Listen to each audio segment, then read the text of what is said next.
नमस्कार दोस्तों, मेरा नाम सागर सेन, पीजी कॉलेज धार से। और आज हम जो है हमारा नया चैप्टर देखेंगे, प्योर रोटेशनल स्पेक्ट्रा। इससे पहले हमने जो है लेक्चर नंबर 10 जो है उसमें डिस्कस किया था कि मॉलिक्यूलर स्पेक्ट्रा जो है वो किस तरह के होते हैं। नॉर्मली मॉलिक्यूलर स्पेक्ट्रा जो है वो 3 टाइप के होते हैं, और वो होते हैं pure rotational spectra, vibrational rotational spectra और इलेक्ट्रॉनिक स्पेक्ट्रा। अब अगर हम बात करें कि इलेक्ट्रॉनिक स्पेक्ट्रा क्या होते हैं, तो इलेक्ट्रॉनिक स्पेक्ट्रा में हमने देखा था कि जो इलेक्ट्रॉनिक स्पेक्ट्रा है वो लाइज करते हैं विजिबल और यूवी पार्ट में स्पेक्ट्रम के। और इसमें जो है एनर्जी डिफरेंस जो है, अगर हम बात करें कि एनर्जी सेपरेशन, अगर हम दो इलेक्ट्रॉनिक स्टेट के बीच की बात करें तो 1 to 10 इलेक्ट्रॉन वोल्ट होता है। एनर्जी सेपरेशन सबसे ज़्यादा जो है इलेक्ट्रॉनिक स्पेक्ट्रम में होता है। और उसी के बाद में अगर हम बात करें तो वाइब्रेशनल एनर्जी लेवल हमने देखे थे, रोटेशनल वाइब्रेशनल स्पेक्ट्रम, जिसमें जो ट्रांजिशन है उनके बीच का, जो रोटेशनल स्टेट के बीच का जो ट्रांजिशन है उनके बीच का एनर्जी डिफरेंस जो है वो 0.1 इलेक्ट्रॉन वोल्ट होता है। और वाइब्रेशनल स्पेक्ट्रा जो है वो लाई करता है नियर इंफ्रारेड रीजन में। वहीं हम बात करें प्योर रोटेशनल स्पेक्ट्रा की, तो प्योर रोटेशनल स्पेक्ट्रा जो है सबसे मिनिमम जो सेपरेशन होता है, या हम सबसे स्मॉल एनर्जी इंटरवल होता है, वो प्योर रोटेशनल स्पेक्ट्रा का होता है, और वो 10⁻³ इलेक्ट्रॉन वोल्ट होता है। तो इस तरह से अगर हम बात करें कि एटॉमिक स्पेक्ट्रा की हम बात करें तो वहाँ केवल इलेक्ट्रॉनिक कंट्रीब्यूशन होता है, इलेक्ट्रॉनिक स्पेक्ट्रा होता है। वहीं हम बात करें मॉलिक्यूलर स्पेक्ट्रा की, तो यहाँ पर 3 एनर्जी कंट्रीब्यूशन होते हैं। यहाँ पे rotational plus rotational energy, vibration energy और इसी के साथ में इलेक्ट्रॉनिक एनर्जी। तो ये 3 पार्ट जो है होते हैं। अब हम यहाँ पर जो है स्पेशली देखेंगे कि प्योर रोटेशनल स्पेक्ट्रा जो है वो क्या होता है। तो प्योर रोटेशनल स्पेक्ट्रा हम ऑलरेडी डिस्कस कर चुके हैं। अगर हम बात करें प्योर रोटेशनल स्पेक्ट्रा, तो transition between rotational energy level gives the pure rotational molecular spectra, और it is observe in infrared region and as well as microwave region. तो माइक्रोवेव स्पेक्ट्रोस्कोपी भी इसे कहा जाता है, ठीक है। और स्पेशली ये माइक्रोवेव रीजन में जो है ऑब्जर्व किया जाता है इसमें। और इसके लिए इम्पोर्टेंट रिक्वायरमेंट क्या है, तो इसके लिए इम्पोर्टेंट रिक्वायरमेंट होती है कि मॉलिक्यूल जो है उसका परमानेंट डाइपोल मोमेंट होना चाहिए। जैसे कि हमने देखा था कि HCl, HBr ये जो है परमानेंट डाइपोल मोमेंट कंजिस्ट करते हैं, और ये क्या होते हैं, माइक्रोवेव एक्टिव होते हैं, हम माइक्रोवेव एक्टिव कहा जाता है। और वहीं हम बात करें H2O2 या फिर इस तरह के मटेरियल्स, इस तरह के मॉलिक्यूल्स की हम बात करें, तो ये जो है परमानेंट डाइपोल मोमेंट शो नहीं करते हैं। और इस तरह के जो मॉलिक्यूल्स है वो क्या कहलाते हैं, वो होमोन्यूक्लियर जो होते हैं, वो किस तरह के उसे हम कहते हैं माइक्रोवेव इनएक्टिव कहते हैं। तो यहाँ हम बात करें ये हेट्रोन्यूक्लियर एलिमेंट्स जो होते हैं मॉलिक्यूल्स, जैसे HCl या HBr होते हैं, इस तरह के जो मॉलिक्यूल्स है ये क्या दर्शाते हैं, ये प्योर रोटेशनल स्पेक्ट्रा दर्शाते हैं। अब अगर हम बात करें प्योर रोटेशनल स्पेक्ट्रा के लिए, तो प्योर रोटेशनल स्पेक्ट्रा में बॉन्ड लेंथ जो है वो चेंज नहीं होती है। अब अगर बॉन्ड लेंथ चेंज नहीं होती है तो नॉर्मली हम इलेक्ट्रिक डाइपोल मोमेंट की बात करें तो P = हम Q/D लिखते हैं। तो यहाँ हम अगर बॉन्ड लेंथ अगर चेंज नहीं होगी तो D जो है वो कांस्टेंट हो गया। अगर कांस्टेंट अगर होता है इस कंडीशन में, तो चार्ज भी जो है वो कांस्टेंट है। तो इस कंडीशन में इलेक्ट्रिक डाइपोल मोमेंट जो है उसका मैग्नीट्यूड चेंज नहीं होता है, ठीक है। अब अगर मैग्नीट्यूड चेंज नहीं होता है, क्यों? क्योंकि D उसका चेंज नहीं होता है, इस वजह से बॉन्ड लेंथ चेंज नहीं होती है, कांस्टेंट अगर है तो वहाँ, तो प्योर रोटेशनल स्पेक्ट्रा के लिए कांस्टेंट होती है D। तो अब अगर हम बात करें कि इसका मैग्नीट्यूड चेंज नहीं होता, लेकिन हम डाइपोल मोमेंट की बात करें तो ये वेक्टर क्वांटिटी है। तो अगर वेक्टर क्वांटिटी होगी तो इसके मतलब क्या हुआ कि इसका जो मैग्नीट्यूड है वो तो चेंज नहीं हो रहा है, लेकिन इसके साथ में इसकी डायरेक्शन जरूर चेंज हो रही है। तो हमने इससे पहले वाले लेक्चर में भी देखा था कि जो डाइपोल मोमेंट है वो डायरेक्शन चेंज करता है, ठीक है। तो अगर यहाँ हम बात करें कि टाइम के साथ में डाइपोल मोमेंट जो है उसकी डायरेक्शन चेंज हो रही है, पॉजिटिव से नेगेटिव होती है इसकी डायरेक्शन, तो यहाँ आप देख सकते हो कि डाइपोल मोमेंट की जो डायरेक्शन है वो चेंज होती जा रही है। और इसका हम डायरेक्शन की बात करें तो ये हमने इसका डायरेक्शन यहाँ देखा है, पॉजिटिव से नेगेटिव। फिर उसके बाद में सेकेंड वाले कंडीशन में हम देखेंगे तो पॉजिटिव से नेगेटिव जो है ये एरो आप देख सकते हैं इस डायरेक्शन में। अब उसके बाद में थर्ड वाली कंडीशन में देखेंगे तो ये एरो ऊपर की तरफ है, क्योंकि पॉजिटिव से नेगेटिव यहाँ पे लग रहा है, डायरेक्शन है। सेम इसी तरह से फोर्थ वाले केस में भी हम देख सकते हैं ये पॉजिटिव से नेगेटिव। ये तो ये टाइम के साथ में it keeps on changing, okay, the direction of dipole moment is changing with respect to time. तो अगर हम इसका प्लॉटिंग करें तो इसका वर्टिकल कंपोनेंट अगर हम देखते हैं केवल, तो वर्टिकल कंपोनेंट मतलब फर्स्ट वाला आप कंडीशन देख सकते हो, थर्ड वाली कंडीशन देख सकते हो, फिफ्थ वाली कंडीशन देख सकते हो। तो ये जो वर्टिकल कंपोनेंट अगर हम इसका देखें तो ये वर्टिकल कंपोनेंट जो है टाइम के साथ में पीरियोडिकली चेंज हो रहा है। तो हमें पता है कि जो periodically change in dipole moment emit the radiation. Okay, so ये जो डायपोल मोमेंट जो पीरियोडिकली चेंज हो रहा है ये एमिट करेगा रेडिएशन को, जो कि माइक्रोवेव रीजन या इंफ्रारेड रीजन में एमिट होती है। ठीक है, तो ये जो है इसे हम कहते हैं प्योर रोटेशनल स्पेक्ट्रा। अब इसके बाद में हम बात करते हैं टाइप ऑफ मॉलिक्यूल्स की। तो टाइप ऑफ मॉलिक्यूल्स जो है वो स्पेशली हमने 4 तरह के जो है 4 ग्रुप में हमने इसे डिवाइड किया है टाइप ऑफ मॉलिक्यूल्स को according to their principal moment of inertia. Okay, relative value of principal moment of inertia के करस्पॉन्डिंग हमने 4 ग्रुप में टाइप ऑफ मॉलिक्यूल्स को डिवाइड किया है। ठीक है, पहला जो है उसे हम बोलते हैं लीनियर मॉलिक्यूल। तो लीनियर मॉलिक्यूल्स जो है उसमें क्या होता है कि एटम्स जो है वो एक स्ट्रेट लाइन में अरेंज होते हैं।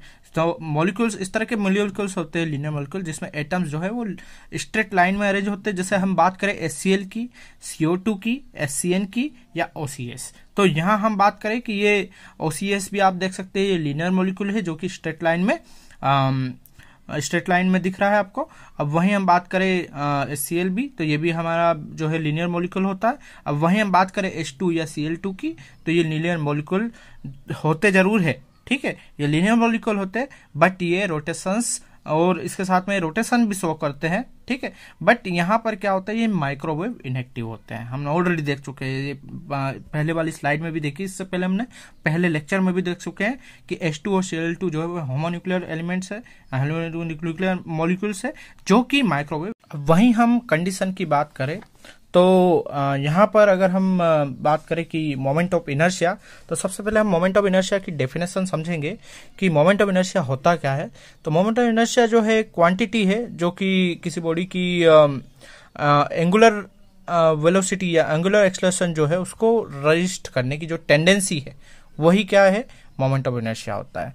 और इसको हम और दूसरे वर्ड में अगर हम बात करें तो amount of torque required to rotate a body और accelerate its motion, it's called as a moment of inertia. तो या तो आप किसी बॉडी को एंगुलर मोमेंटम अगर वो कर रहा है, अगर उसको रजिस्ट करने की टेंडेंसी है, वो भी मोमेंट ऑफ इनर्शिया कहलाता है। उसके साथ में अगर किसी बॉडी को रोटेशन मोशन करवाना है, उसके लिए जो टॉर्क की आवश्यकता है वो क्या कहलाता है, वो भी आपका मोमेंट ऑफ इनर्शिया कहलाता है। तो अब हम बात करेंगे कि यहाँ पर लीनियर मॉलिक्यूल के लिए जो है वो क्या कंडीशन है मोमेंट ऑफ इनर्शिया की। तो एक्स डायरेक्शन में मोमेंट ऑफ इनर्शिया 0 होता है, क्योंकि ये नॉर्मली स्ट्रेट लाइन में है। तो वहां पे हमें सिंपल अगर रोटेशन करना है तो उस कंडीशन में कोई ज़्यादा टॉर्क लगाने की जरूरत नहीं है, तो इस वजह से वहां पर मोमेंट ऑफ इनर्शिया 0 होता है। बट वाई और जेड डायरेक्शन में हम उसे चेंज कर सकते हैं, तो उसके लिए जो मोमेंट ऑफ इनर्शिया है वो आई दोनों इक्वल ही होता है, उससे हम आई से दर्शाते हैं। और अब हम बात करें स्फेरिकल टॉप की, तो स्फेरिकल टॉप की हम बात करें तो यहाँ पर अगर मोमेंट ऑफ इनर्शिया की बात करें तो तीनों डायरेक्शन में मोमेंट ऑफ इनर्शिया सेम होता है। ठीक है, अब जिस तरह की हम बात करें CH4 की बात करते हैं, तो ये CH4 जो है ये एग्जांपल है मोमेंट ऑफ स्फेरिकल टॉप का। और इस कंडीशन में हम बात तो जो सेंटर ऑफ मास होगा वो कार्बन के पास में होगा, कार्बन के जस्ट नियर बाय होगा। ठीक है, क्योंकि इस कंडीशन में हम बात करें कि कार्बन के पास होने की वजह से यहाँ पर हम देखेंगे तो अगर इसको रोटेट करें एक्स और वाई और जेड डायरेक्शन में, तो यहाँ पर तीनों डायरेक्शन में जो है मोमेंट ऑफ इनर्शिया सेम होता है। ये normally permanent dipole moment show नहीं करते हैं, क्योंकि मोमेंट तीनों डायरेक्शन में मोमेंट ऑफ इनर्शिया जो इनका सेम होता है। इस वजह से ये जो इस तरह के जो मॉलिक्यूल्स है ये रोटेशनल स्पेक्ट्रा शो नहीं करते हैं। ठीक है, तो यहाँ पर हम स्फेरिकल टॉप देखा हमने। उसके बाद में सिमेट्रिक टॉप हम बात करें तो यहाँ जो ये हाइड्रोजन है इसको हम रिप्लेस कर देते हैं फ्लोरीन से। तो तो इस कंडीशन में जो सेंटर ऑफ मास है, अगर हम बात करते हैं कि कंपैरिजन करते हैं यहाँ पर फ्लोरीन का, कार्बन का और हाइड्रोजन का, तो हाइड्रोजन का मास जो है वो नेग्लिजिबल है कंपेरेटिवली दोनों के कंपैरिजन में। फ्लोरीन और कार्बन के कंपैरिजन में हाइड्रोजन का मास काफी कम है, तो उसको हम वहां से नेग्लिजिबल करेंगे। अब अगर हम सेंटर ऑफ मास की बात करेंगे तो जिसका मास ज्यादा होता है वो सेंटर ऑफ मास जो है उसके ही करीब होता है। तो हम यहाँ बात करें फ्लोरीन और कार्बन की, तो फ्लोरीन और कार्बन में हम देखेंगे तो सेंटर ऑफ मास जो है नियर बाय फ्लोरीन होगा। तो इस कंडीशन में हम सिमेट्रिक टॉप की हम इस की बात करें तो यहाँ मोमेंट ऑफ इनर्शिया जो है नॉन जीरो होता है। तो एक्स डायरेक्शन में हम देखेंगे तो moment of inertia non zero होगा, और वहीं वाई और जेड डायरेक्शन में देखेंगे तो मोमेंट ऑफ इनर्शिया जो है सेम होता है। इसके एग्जांपल CH3F, CH3Cl और BF3 होता है। वहीं हम बात करें असिमेट्रिक टॉप की, तो असिमेट्रिक टॉप में जिस तरह के आपको दिख रहा है असिमेट्रिक मतलब सिमेट्रिसिटी नहीं है, तो उस कंडीशन में यहाँ पे मोमेंट ऑफ इनर्शिया तीनों का सेम नहीं होता है। ठीक है, इसके बेसिक एग्जांपल H2O है, CH3OH, ये असिमेट्रिक टॉप के एग्जांपल है। ठीक है, और मेजॉरिटी मॉलिक्यूल्स जो है वो इसी ग्रुप को बिलोंग करते हैं। ठीक है, तो यहाँ हमने देखा कि ये टाइप ऑफ मॉलिक्यूल्स 4 तरह के होते हैं, उसे हमने देखा यहाँ पर। अब उसके बाद में हम यहाँ बात करते हैं rotational spectra of diatomic molecule as a rigid rotator. तो अब यहाँ हम देखेंगे कि रोटेशनल स्पेक्ट्रा डायटोमिक मॉलिक्यूल का एज ए रिजिड रोटेटर। तो सबसे पहले हमने यहाँ डायटोमिक मॉलिक्यूल लिया है। ठीक है, अब यहाँ डायटोमिक मॉलिक्यूल, आप जैसे एग्जांपल के तौर पर HCl, जैसे ये भी एक डायटोमिक मॉलिक्यूल जो कि रोटेशनल स्पेक्ट्रा शो करता है क्योंकि इसके पास परमानेंट डायपोल मोमेंट होता है। अब हम यहाँ बात करें कि यहाँ हमने डायटोमिक मॉलिक्यूल लिया जिसका मास M1 है और M2 है। ठीक है, यहाँ पर एक ये प्रिंसिपल एक्सिस आप देख सकते हैं।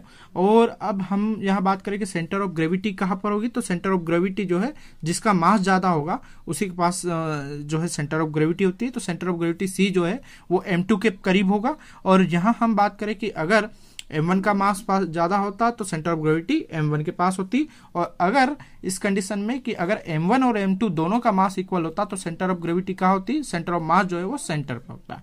ठीक है, तो ये एक बेसिक सेंटर ऑफ ग्रेविटी की बेसिक डेफिनेशन है। और नॉर्मली यहाँ पर रोटेशनल मोशन को डिफाइन करने के लिए हम क्या है सेंटर ऑफ मास का यूज करते हैं, क्योंकि अगर हम बात करें कि कोई भी मॉलिक्यूल्स या कोई भी एलिमेंट का रोटेशन हम देखें, अगर हम छड़ भी लेते हैं, एक छड़ को अगर आप रोटेट करेंगे तो रोटेट करने पर ये नॉर्मली 2 डायमेंशनली मोशन करेगा। ठीक है, तो हमें उसको ज्यादा बेसिक बताने के लिए, मतलब 1 डायमेंशनल मोशन में अगर हम किसी भी चीज को हम शो करेंगे तो काफी हमारे लिए इजी होता है।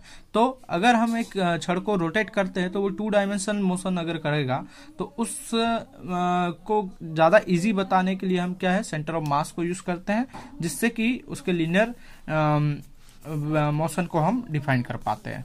तो अब यहाँ हम डायटोमिक मॉलिक्यूल लिया है, उसको हमने एज ए रिजिड रोटेटर यहाँ पर हमने लिया है, और जिसमें उसके पॉइंट मास M1 और M2 है, और उसका जो सेंटर ऑफ मास C है उससे जो डिस्टेंस है वो R1 है और R2 है। ठीक है, और ये रिजिड रोड से जो है वो हमने रखा है। तो नॉर्मली इसके बीच की जो डिस्टेंस है वो चेंज नहीं होगी रिजिड रोड लेने की वजह से। अब ये जो मॉलिक्यूल है ये रोटेट करेगा इसके सेंटर ऑफ ग्रेविटी से C से। तो यहाँ हम देख सकते हैं कि इस मॉलिक्यूल का रोटेट जो है वो सेंटर ऑफ ग्रेविटी से रोटेट करता है। अब यहाँ हम कौन कौन से पैरामीटर्स देखेंगे, यहाँ पर रोटेशन एनर्जी लेवल देखेंगे, फ्रीक्वेंसी देखेंगे स्पेक्ट्रल लाइन की, और सिलेक्शन रूल देखेंगे। तो सबसे पहले हम यहाँ बात करेंगे कि रोटेशन एनर्जी लेवल निकालते हैं। तो यहाँ ये जो टोटल डिस्टेंस है R0 वो किसके इक्वल है, R1 प्लस R2 के इक्वल है, और यहाँ पर इसे हम इंटरन्यूक्लियर डिस्टेंस भी कहते हैं। अब हम मोमेंट ऑफ इनर्शिया, अगर हमारे पास आयत पार्टिकल मतलब कई सारे अगर पार्टिकल है तो उसके लिए मोमेंट ऑफ इनर्शिया हम I=M1R1² plus M2R2² plus so on जितने पार्टिकल होंगे उसके लिए हम ले सकते हैं। हमारे यहाँ पर 2 पार्टिकल हमने लिए है डायटोमिक मॉलिक्यूल्स में, 2 एटम्स है, तो उसके लिए मोमेंट ऑफ इनर्शिया क्या होगा, M1R1² प्लस M2R2² हो गया। और R1 और R2 डिस्टेंस है सेंटर ऑफ मास से, जो सेंटर ऑफ मास है उससे M1 की डिस्टेंस जो है वो R1 हो गई, और M2 की डिस्टेंस जो है सेंटर ऑफ मास से वो आपकी डिस्टेंस हो जाएगी R2 हो जाएगी। तो ये जो है हमने यहाँ देखा। अब इसके बाद में सेंटर ऑफ ग्रेविटी को हम डिफाइन करें तो M1R1 इक्वल टू M2R2 होता है। ठीक है, अब हमने ये जो M1R1 और R2 जो है इसकी वैल्यू है, अब हम यहाँ क्या करेंगे, R0 इक्वल टू जो R1 प्लस R2 है वहाँ पे हम R2 की भी वैल्यू एक बार रखेंगे और फिर उसके बाद में R1 की भी वैल्यू रखेंगे। यहाँ से हम R1 और R2 दोनों की वैल्यू निकाल लेंगे, जो कि इक्वेशन नंबर 4 आप देख सकते हैं।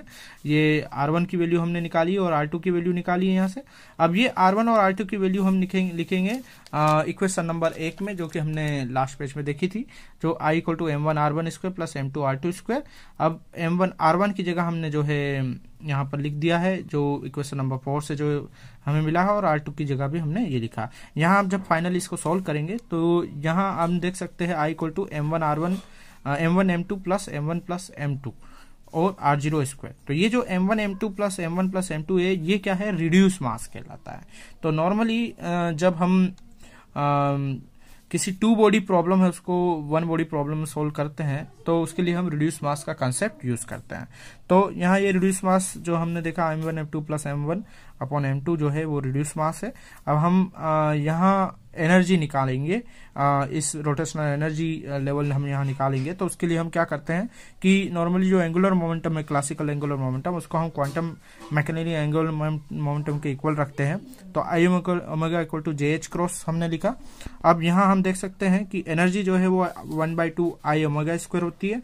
यहाँ I से मल्टीप्लाई और डिवाइड करेंगे तो I स्क्वायर ओमेगा स्क्वायर हो गया अपॉन I हो गया। अब I ओमेगा की जगह हम JH क्रॉस जो है ये वैल्यू हम यहाँ रख देंगे, डिवाइड बाय I करेंगे तो एनर्जी जो है total J square H square upon 8 pi square I हो जाता है। यहाँ जो J है वो रोटेशनल क्वांटम नंबर 0, 1, 2, ये हम वैल्यू यहाँ रखते हैं एनर्जी की। और उसके बाद में हम यहाँ बात करें कि रोटेशनल एनर्जी लेवल जो है उसको हम सोल्व करेंगे, बेसिकली श्रोडिंगर इक्वेशन से सोल्व करते हैं। और यहाँ पे हम देख सकते हैं पोजीशन चेंज नहीं हो रही है, तो उस कंडीशन में पोटेंशियल एनर्जी 0 लेते हैं हम, और उस कंडीशन को लेकर हम यहाँ इस रोटेशनल एनर्जी लेवल को सोल्व करेंगे। और श्रोडिंगर इक्वेशन जो हम सोल्व करते हैं तो ये एनर्जी जो है हमें finally H square JJ plus 1 और 2I, ये J स्क्वायर जो है वो उसको हम JJ प्लस 1 लिखते हैं, हमने ऑलरेडी देखा था। अब इसको हमने यहाँ P से दे दिया है, तो P equal to JJ plus 1 H cross square, ये हमने ऑलरेडी क्वांटम मैकेनिक्स के एक्सप्रेशन में देखा था।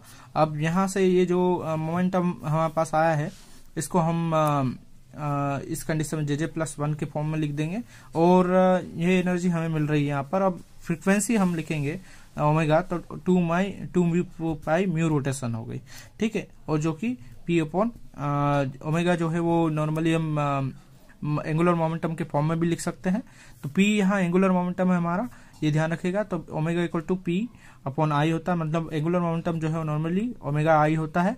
तो यहाँ म्यू रोटेशनल जो है वो हमें लिखना है, तो हम देख सकते हैं म्यू रोटेशनल कैसे हो जाएगा, P अपॉन 2 पाई I हो जाता है, ठीक है। तो यहाँ ये वैल्यू हम P की जो वैल्यू है हमारे पास वो हम यहाँ रख देंगे और उसको फाइनली सोल्व करेंगे तो ये म्यू रोटेशनल हमारे पास मिलता है।